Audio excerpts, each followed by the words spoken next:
All right, we're going to be doing a calculus problem today. Calc BC, this is from the 2001 exam. BC free response number 6. Okay, a function is defined by that, and it says here for all x in the interval of convergence of the given power series. So their first question is find the interval of convergence for this power series, show the work that leads to your answer. Okay, anytime they ask you to find the interval of convergence, you have to have it set equal to a certain number. We want to use the ratio test. In this case, the ratio test is an plus 1 over an less than or equal to or less than 1.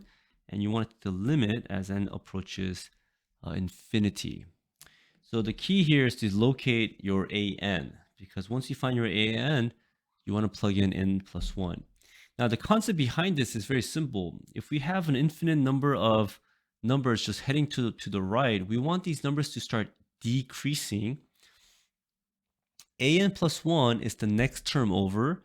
If you take the next term, which is smaller, and divide it by the previous term, which is bigger, the idea is that the fraction should get smaller and smaller and what? Smaller. And so when you take the limit of this and you're trying to figure out where does it converge, well, we want all of this fraction of the next smaller term with the previous bigger term. When you put that in a fractional form or a ratio form, we want that, the absolute value of that, to always be less than 1. And that will guarantee that when you add up all of those terms, because it's getting smaller and smaller, it'll converge to a particular number. Now, if it's getting bigger and bigger, it'll obviously diverge, okay? Now, there's a certain amount of x values that this function or this function right here will diverge and converge. So we need to figure out what those numbers are. So let's utilize this.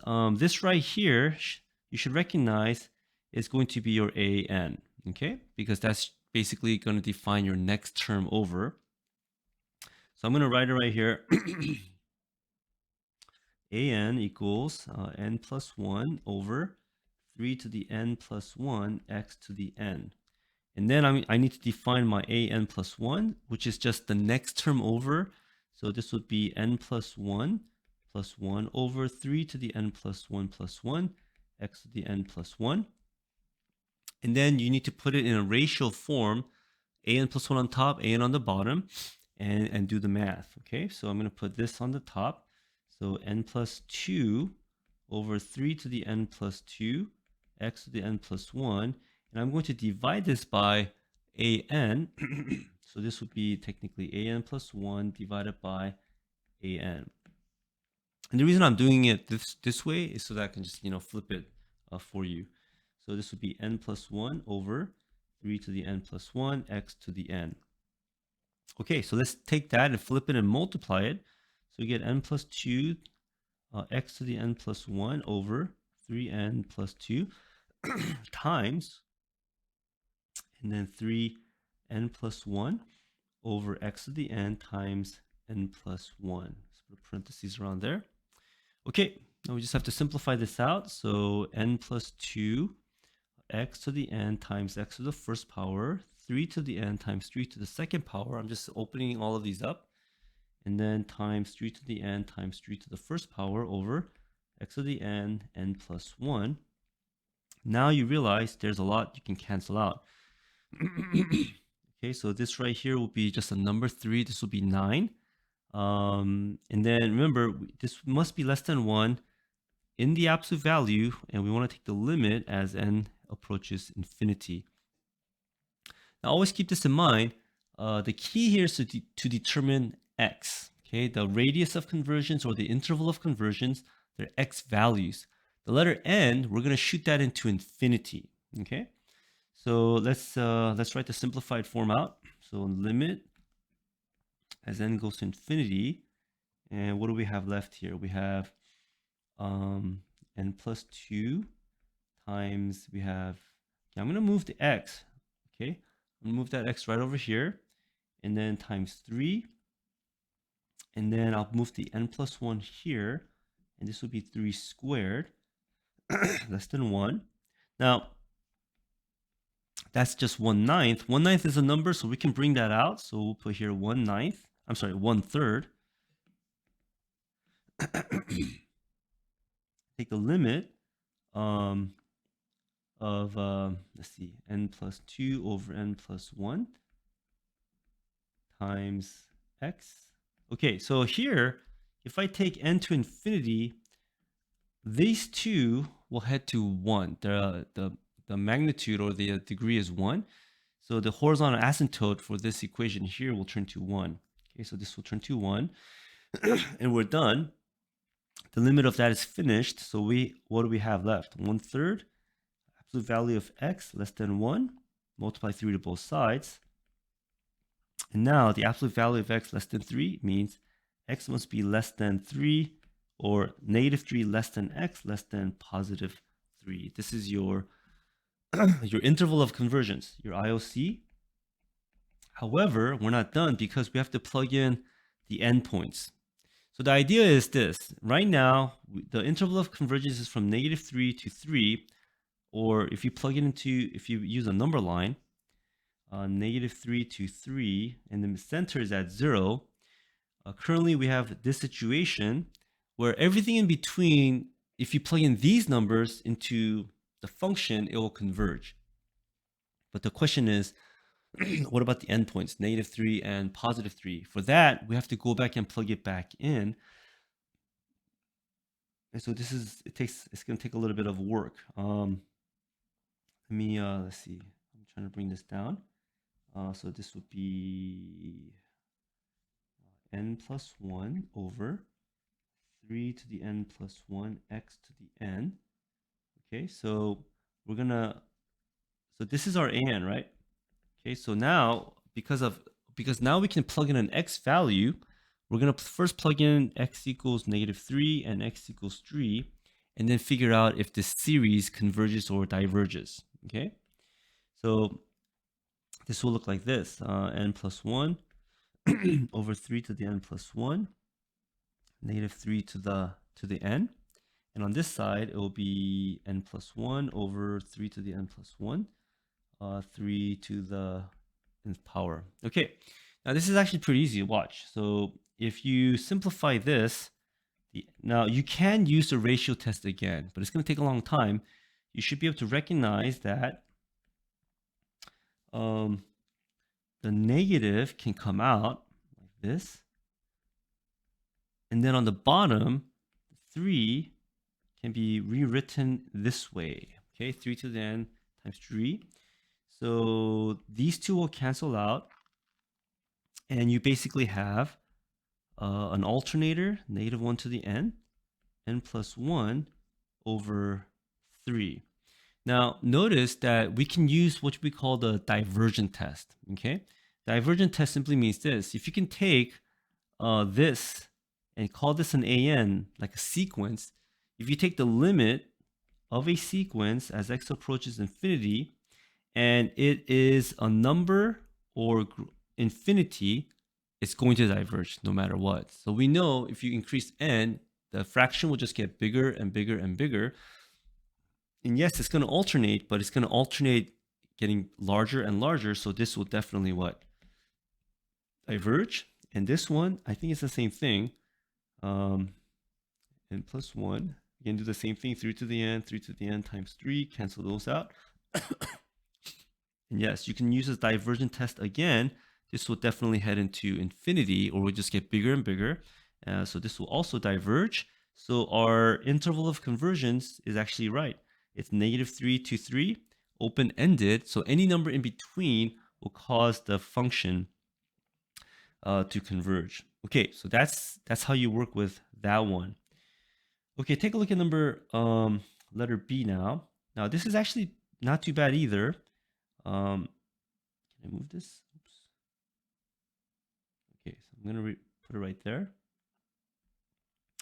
So they're asking you to take the limit of this function, of this situation here, utilizing f of x, which happens to be this whole thing right there. Okay, now the ... means it's infinite. Okay, fine. Notice they want you to take all of that, subtract 1/3. Okay, so if you subtract 1/3, cancel, cancel. Everything else in between has an x.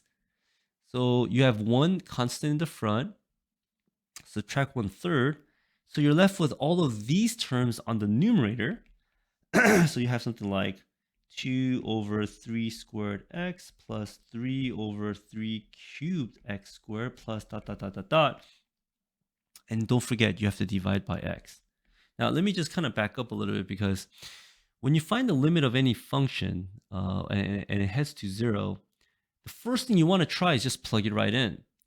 So you plug it in and you realize the denominator equals 0. And that's when you realize you have to do some factoring and canceling out, rearranging or simplifying, because your goal is to find a way to plug 0 in. And ultimately, after all of that, if you can't plug it in, most likely it's just undefined, okay, or divergent. So right now we can't plug it in because there's x on the bottom, but you realize when you have a polynomial on top divided by one denominator, each of those terms can be divided by the common denominator.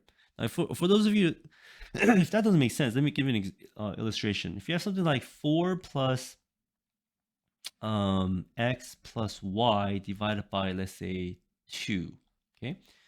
You have a polynomial on the top. You have one denominator. You can use what you call partial fractions. You can split this up into fractions with a common denominator, okay? Now, we're normally used to going this way, right? The teacher always tells us to combine it, but we need to be able to go the other way as well.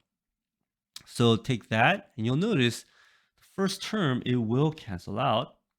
But the terms afterwards, because their exponents are bigger than 1, you might cancel the exponent, but the letter x stays there. So that means every term after 2 over 3 squared has an x, or some degree of x. So if you plug in 0 into all of that, the only number left behind that's alive is 2 over 9. And that is the answer to letter B. Excuse me. All right, and then number 3. Let me bring this down because I need to see this again. So it says here, write the first 3 non-zero terms and the general term for an infinite series that represents the antiderivative from 0 to 1 of f of x. Okay, the first 3 non-zero terms, that's basically these guys, 1, 2, and 3. And then the general term is all of this stuff, okay, the dot, dot, dot, right? Okay, all they want you to do is take the antiderivative of this function. Now we're going to be taking the antiderivative of this infinite series. So technically you have this, you're going to take the antiderivative infinite amount of times. Let's do it.